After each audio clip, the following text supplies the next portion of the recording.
beleza? Sejam muito bem-vindos aí à segunda Masterclass. Para quem assistiu a primeira, a gente começou um pouquinho sobre regras para aumentar a sua exposição a risco, diversificar a quantidade de contratos, falando sobre posicionamento de stops aí de forma mais adequada. Quem perdeu é só correr lá no grupo, que o link está lá disponível. E hoje, especificamente, a gente vai tratar um pouco sobre como a taxa de juros dos Estados Unidos acaba impactando aqui o nosso dólar futuro, como as decisões do Copom aqui no Brasil também acabam impactando o dólar futuro. Então, entender um pouquinho dessa lógica de taxa de juros e dólar futuro, e falar um pouquinho também sobre essa crise, né, do sistema financeiro americano, que gerou algumas quebras bancárias, que é algo que a gente lá já viu aí em 2008 acontecendo, talvez numa magnitude maior, né, mas eu acho que ainda é cedo para falar. Mas é algo que a gente tem que ficar atento, porque não é um assunto que ficou para trás ainda, né? O pessoal deixou um pouco de lado nos últimos dias, mas é um assunto que pode vir a voltar à tona aí a qualquer momento, tá? Então a primeira coisa, né, galera, voltando no tempo aí, vamos voltar no tempo, em 2008, quando a gente teve aquela crise nos Estados Unidos, a crise financeira que gerou um quebra-quebra de bancos, né? O que aconteceu em 2008? Pouco antes ali de 2008, os Estados Unidos vinha subindo juros, né?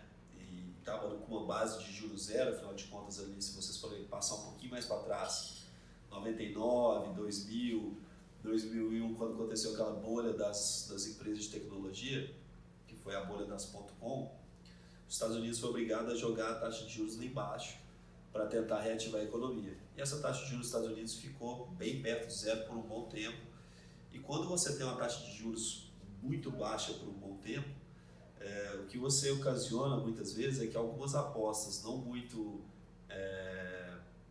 vamos dizer assim, seguras acabam sendo feitas. O dinheiro acaba fluindo para projetos, para empresas, para startups, ou até para ativos, sem muito discernimento, sem muito estudo.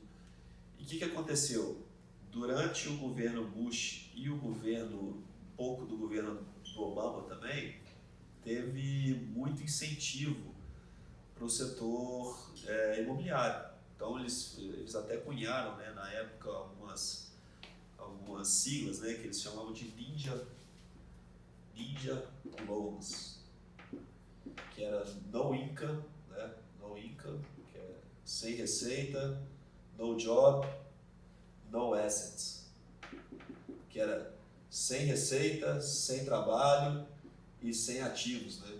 Então eles emprestavam dinheiro para financiar imóveis para pessoas que muitas vezes não tinham condições de pagar as hipotecas, né? Mas como você estava ali numa época ali de tentativa de impulsionar demais a economia, os bancos estavam ali jorrando dinheiro para as pessoas e as pessoas comprando, e como o mercado imobiliário estava muito ativo, muitas vezes essas pessoas pegavam e já revendiam essas casas e compravam outras. Então tem até um filme, tem até 2 filmes bacanas que eu sugiro que vocês vejam para entender um pouquinho melhor, né? Não vou falar aqui sobre 2 horas de filme aqui numa aula que não é muito sobre esse tema, mas tem o Too Big to Fail, que é em inglês, né? Mas vocês encontram esse filme aí que retrata mais a parte interna ali do que era Too Big to Fail. É grande demais para quebrar, né? Que mostra as internas ali de como é que foi a negociação dos bancos, do Banco Central-Americano com os bancos comerciais para tentar coordenar essas compras, né? E a gente tem a grande aposta. A grande aposta é até um pouco mais lúdico, mostra não muitas internas ali do quebra-quebra dos bancos, mas mostra o que ocasionou e sobre a perspectiva de um cara que foi até na real, né? Foi um dos caras que apostou contra o mercado de trabalho americano. Então esses 2 filmes retrataram ali o que aconteceu em 2008, mas no final das contas, o que o Tesouro Americano, o que o Fed fizeram? Eles literalmente juntaram numa mesa de negociação todos os bancos, os grandes bancos, JP Morgan, Goldman Sachs, Bank of America, pegaram todos os grandes bancos americanos, analisaram os balanços ali de todo mundo e literalmente forçaram, né, que os bancos que estavam ali com uma saúde financeira comprassem bancos ali que estavam prestes a quebrar para evitar um colapso da economia, que ia ser da economia americana, mas obviamente ia espalhar para o mundo inteiro, então eles fizeram isso para tentar evitar uma catástrofe maior.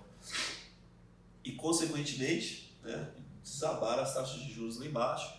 Quando o mercado começou a se recuperar um pouco da crise de 2008, veio a pandemia e fez a mesma coisa.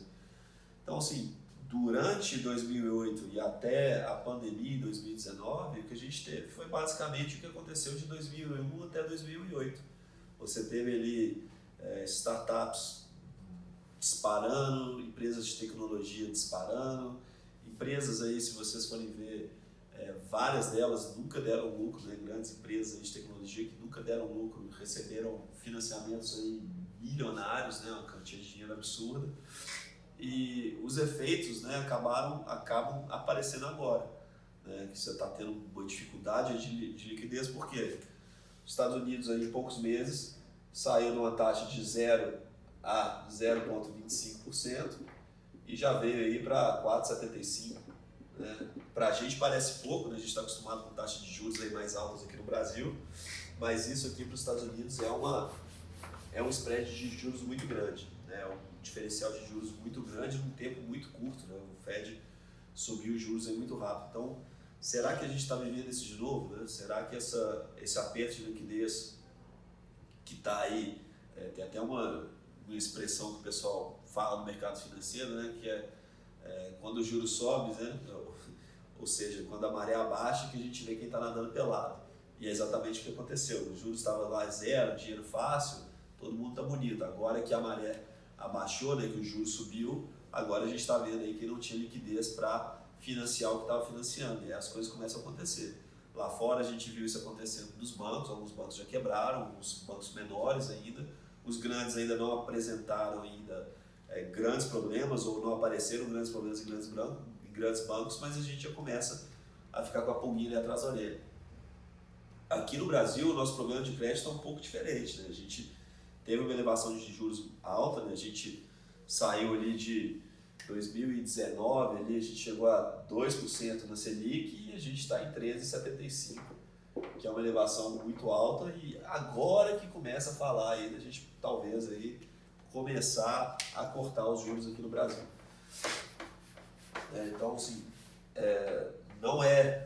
a gente não percebe ainda o mercado em modo pânico ainda, apesar de quando acontecer essas crises bancárias a gente viu um pouquinho, mas ainda não se instalou um pânico como a gente viu ainda em 2008, mas é algum assunto aí que a gente precisa tomar um pouco cuidado. Então já fica a dica para vocês aí, assistir esses 2 filmes que eles retratam muito bem o que aconteceu lá atrás, e pode ser talvez aí algo para a gente se preparar caso aconteça novamente. A gente reza para não acontecer, né, para não ter uma crise tão severa assim de novo, mas é algo que a gente precisa ter um pouco de cuidado. Mas o assunto da aula aqui é mais a respeito do impacto das elevações de taxa de juros nos Estados Unidos com o impacto de uma mudança de juros aqui no Brasil, como é que isso acaba impactando o dólar futuro. O pessoal fica normalmente em dúvida, né, como é que esse impacto dos juros americanos acaba pesando aqui para a gente. A respeito disso, eu vou fazer um resumo aqui, mas tem uma aula, eu não vou lembrar de cabeça onde que está isso no YouTube, mas depois, se vocês quiserem, eu mando o link para vocês lá no grupo. O professor Alexandre Cabral, que para quem não conhece, aí, tem conteúdos aí no YouTube, aí, fala bastante aí sobre correlações de juros. Ele tem uma aula bem curtinha no YouTube que dá ali em detalhes, vai passar os cálculos aqui do que a gente vai trabalhar. Ele mostra para a gente com mais clareza o que eu vou falar aqui, porque o que interessa para a gente aqui para a aula de hoje é mais que vocês compreendam a lógica, tá? E não muito os valores. Depois, se vocês quiserem fazer os cálculos e ver os cálculos ali sendo feitos, vocês podem assistir esse vídeo. Eu vou deixar até na descrição depois para quem quiser acompanhar, tá? Mais fácil, vou deixar na descrição, fica mais fácil, né? Vamos pensar assim, ó, imagina que eu recebi, sei lá, um dinheiro para alguma coisa que eu fiz, né, sei lá, fechei algum negócio, vendi uma casa, vendi um imóvel, ou tenho uma parcela do meu dinheiro que está investido que eu quero mandar para fora. Vamos supor que eu quero jogar dinheiro para fora, eu quero me aproveitar aí de uma possível elevação da taxa de juros dos Estados Unidos, tá? Então vamos supor aí que eu pegue lá meus R$1.000 aqui, tá? Eu ganhei aqui R$100 mil. ganhar essa grana, beleza? Em reais. E aí eu quero jogar essa grana para fora para ela render em dólar. Eu talvez aí não esteja confiando muito nesse governo que está aí e quero me blindar aí de uma possível desvalorização do real, tá? Então isso aqui está em reais, né? Obviamente. Legal. O que eu vou fazer? Então imagine que eu vou lá na casa de câmbio hoje e olho lá que o dólar tá, para facilitar a conta aqui, R$ 4,99. Não vou nem fazer conta, vou só mostrar ali mais ou menos a lógica, né? Vou deixar aqui o USD, né? Então o dólar aqui está R$ 4,99 para a gente, beleza? Então eu vou fazer essa conversão aqui, né? Vou dividir os 100 mil reais aqui por 4,99 e vai dar aqui, facilitando aqui, vai dar uns 20 mil dólares, né? Se eu botasse ele 5 ia ser até mais fácil. Vamos supor aqui que seja 20 mil dólares, tá? Beleza? Ok? Tranquilo. Tenho aqui meus reais, converti para dólar, tenho aqui meus 20 mil reais. Isso aqui em dia 18 de abril de 23. Beleza. Imagine que eu jogo esse dinheiro para fora e vou deixar ele para render por um ano, tá? Eu pretendo tirar esse dinheiro aqui em 18 de abril de 2024. Legal? Vou fazer esse dinheiro render. Então vamos supor que ele, considerando a taxa de juros aí dos Estados Unidos a, sei lá, 4%, vamos supor que eu vou deixar esse dinheiro aqui, ele vai render aqui meus 20 mil, mais 4% no ano, beleza? Foi até curioso que hoje o pessoal estava compartilhando, né, o negócio da Apple, que ela vai render 4,75, depois vocês veem essa notícia aí.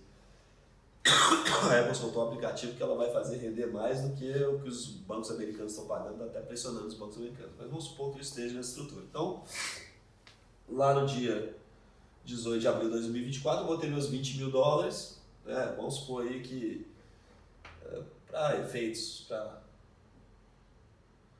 facilitar a conta aqui, vamos supor que seja, sei lá, 28 mil. Vai dar isso tudo, não, mas vou botar aqui 22 mil. Tá? Não vou fazer conta não, mas é mais 4% aqui.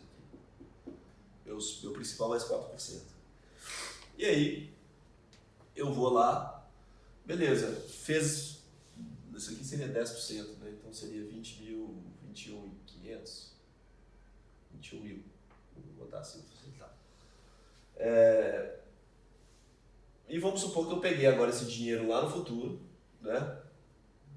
Eu já estou lá em 2024, e aí eu vou numa casa de câmbio e vejo que o dólar versus real agora está 5,20, beleza? E agora eu quero fazer a conversão de volta. Então eu faço essa conversão de volta aqui e vai dar, sei lá, 125 mil reais. Tô chutando os números, tá, galera? Antes que alguém fique nos comentários, nossa, tá tudo errado. Cara, eu não tô preocupado com a conta, eu quero que vocês entendam a lógica do que a gente vai fazer. Então, o que eu tenho aqui? Isso aqui pra gente seria o dólar futuro.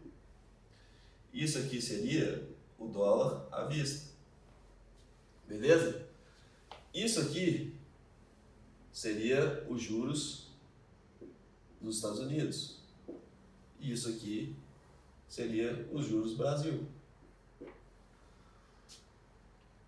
Se eu entendo que essa lógica aqui faz sentido, né? Se isso aqui dá certo, né? Se essa conta aqui dá certo, essa estrutura aqui, ela consegue se manter. Então, vai ficar aqui meu USD futuro dividido por USD à vista vezes juro EUA futuro dividido por juro EUA spot, né, presente, é igual aos juros Brasil futuro, juros Brasil presente. Essa estrutura aqui está certa. Se eu isolo o futuro e faço isso aqui, ó, dólar futuro, eu isolo ele para lá, eu vou passar que o spot, dólar à vista, é igual juros Brasil E aí eu vou passar os juros dos Estados Unidos dividindo juros dos Estados Unidos. Então, essa é a lógica. Essa lógica aqui é a que importa quando a gente vê alterações na taxa de juros dos Estados Unidos.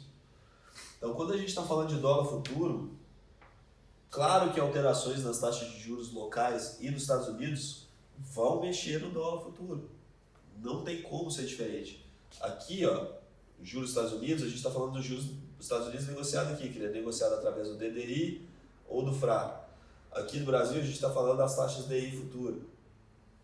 Então, é claro que alterações dessas estruturas aqui vão mexer no dólar, no nosso dólar à vista, né? Porque, obviamente, essa equação aqui ela vai acontecer. Então, em termos de equação, isso aqui é DDI, mas você está botando um risco país ainda aqui no meio. Mas se você aumenta a taxa de juros dos Estados Unidos, você aumenta o denominador desse lado de cá, obviamente, você vai diminuir para cá. Que é basicamente o que a gente tem a ver acontecendo. E agora a gente está num caso, né, que a gente está aqui, inclusive, diminuindo o denominador. O numerador também, né, porque a gente já tem nossos DIs aí, nossa curva de juros embicando para baixo, com o pessoal já precificando aí possíveis cortes de juros aí para frente. Então a gente está diante de um cenário que essa mudança ela está fazendo com que o preço do dólar tenha saído aí de outro dia, menos de 3 semanas atrás, aí a gente estava negociando 5,20, 5,30, e agora, outro dia, a gente quase perdeu os 4,99, então assim, mudou substancialmente por quê?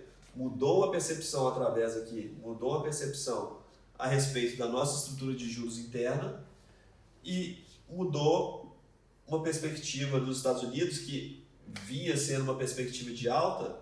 E por que eu trouxe para a questão essa parte de o que está acontecendo no sistema financeiro americano? Porque o Fed vinha subindo os juros, né? Ele vinha subindo ali 0,25, 0,50 a cada reunião do FONC. Então, eles tinham reuniões que eles subiam 0,25, tinha reuniões que eles subiam 0,50, mas fato é que era consenso do mercado de que eles viriam para algo perto de 5 a 6% dos juros por lá. O que interrompeu essa sequência na alta de juros, foi até a fala do Powell, que ele já começou, na última reunião do FONC, que ele já começou com esse discurso. Ele falou, olha, dada essa crise financeira, dada essa necessidade aí da gente, porque os bancos que quebraram, eles acabaram sendo cobertos aí pelo Tesouro Americano e por outros bancos, né? Parecido com 2008. Ele falou que esse efeito de quebra de banco e essa quebra de confiança que tem pela frente, ela teria o efeito na economia de novas elevações da taxa de juros. Então eles entenderam como apropriado parar as elevações da taxa de juros para mensurar o quanto esse impacto do sistema financeiro vai pegar na economia de fato. Então isso que vinha acontecendo parou. Então a perspectiva agora, a maioria aí dos analistas, é que ele se mantenha aonde está e pare de subir por um bom tempo. E por que isso ajuda a derrubar o dólar? Porque se a perspectiva de juros dos Estados Unidos continuasse sendo de alta, fosse continuar subindo, isso aqui a gente não está preocupado com a conta em si. Mas você começa a pensar assim, aonde está o dinheiro mais seguro do mundo? Na economia americana, onde o pessoal tem uma segurança maior de estar investindo capital, nos títulos de dívida do governo americano. Se você tem uma perspectiva de aumento na taxa de juros dos Estados Unidos, existe o que eles chamam de flight to quality, né, que é a corrida para a qualidade, ou seja, eles correm para comprar títulos públicos americanos e ter um dinheiro, ter uma renda fixa em dólar, que paga ali 4, 5% pelo menos, né? Isso obviamente tira dinheiro de economias emergentes como a gente, faz com que o dólar suba para a gente. Por que o nosso real não sofreu tanto? Porque a gente tinha a nossa taxa de juros também muito elevada. E aí, por outro lado, você tem o carry trade. O que é o carry trade? Os caras pegam dinheiro lá fora, a taxas baixas, né? Você pegar juros nos Estados Unidos há pouco tempo atrás estava 0, agora que deu essa puxada. A Europa passou zero por muito tempo.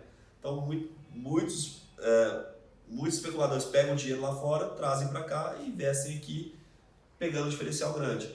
Como isso aqui começou a achatar, esse diferencial aqui começou a achatar, a gente começou a ter o nosso dólar aqui apanhando. E operacionalmente, né? Vocês têm lá os forward points, né? Que acaba sendo aí esse juros implícito aqui que está diferenciando o dólar futuro do dólar à vista. Se vocês pegarem o próximo vencimento ali, que é o FRP0, se vocês pegarem aí no começo do ano, você começava o mês, né, com o FRP0 ali na casa de uns 50 pontos. E aí o que isso quer dizer? Se, por exemplo, uma Petax à vista fica 49,50, a Petax no futuro, que é onde a gente está negociando, fica no 5,000, ou seja, 50 pontos de diferença. Isso tem um aumento significativo, muito significativo, na amplitude das movimentações do dia a dia, na volatilidade do dólar, no percentual que a gente pega às vezes numa operação ou outra, para você posicionar um stop. Se você pega uma distância, por exemplo, do ajuste e do cupom limpo, no caso, quem opera ali ajuste, que se posiciona nessas regiões, também vai ter um diferencial de 50 pontos.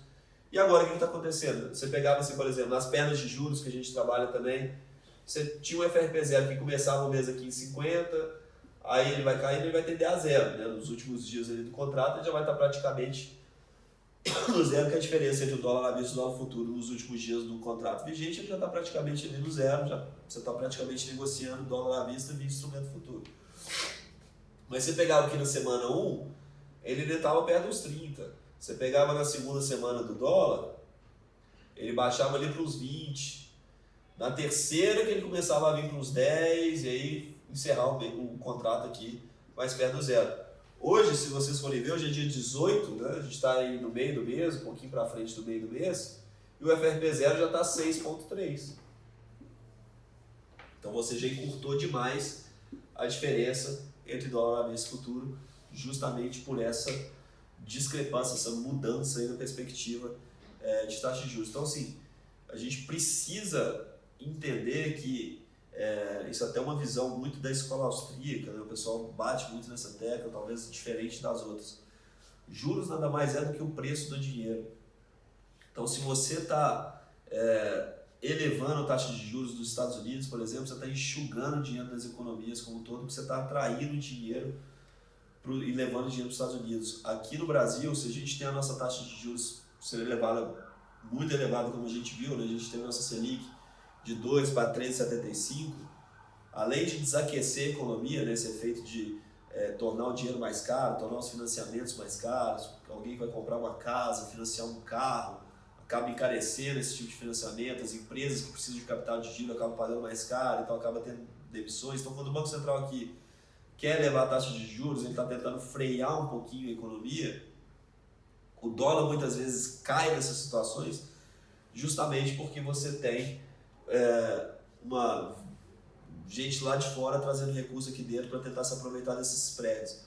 Quando você tem os Estados Unidos numa política de tentar elevar juros e você começa a ver o mercado ali tentando precificar o mal dos Estados Unidos, normalmente você vê o dólar sendo um pouco mais pressionado, igual a gente viu, né? Ele estava para perder os 5, ele foi parar para 5,30 quando começou uma escalada de taxa de juros dos Estados Unidos.